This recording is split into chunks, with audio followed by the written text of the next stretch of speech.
Bob Lambert is a successful business owner with an engineering background. But what Bob realized was when it came to maximizing his tax savings, Bob would benefit by bringing in some outside help from our tax experts. I'm Bob Lambert. I own Automation Controls. We produce electrical control panels for equipment manufacturers. Bought the company in 1994. We have 15 employees. So when the tax guys showed up, we started talking about how you save money on taxes.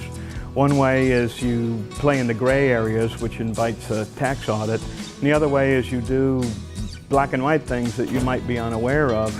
For example, meal credits if you work over 8 hours a day, and board meeting credits if you have meetings in your house.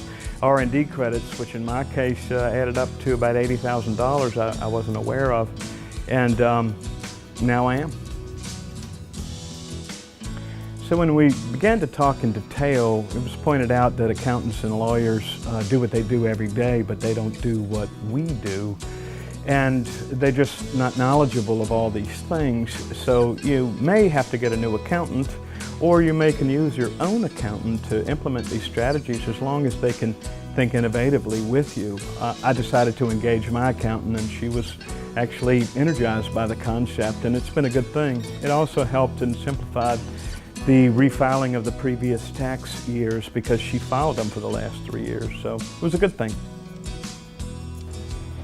So this whole process got kicked off by a phone call. I get a lot of phone calls from people wanting to help with my business, and I was getting ready to tell him to beg off, but he said, "No, I'm about tax." Well, that piqued my interest. I said, "Come on by."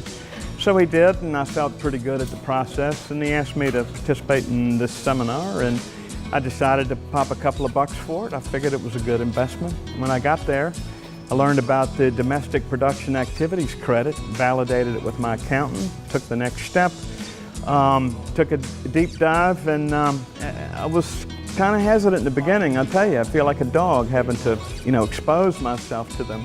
But it's been a really good experience, and I got my money back in the first year, and I'd recommend them to anybody.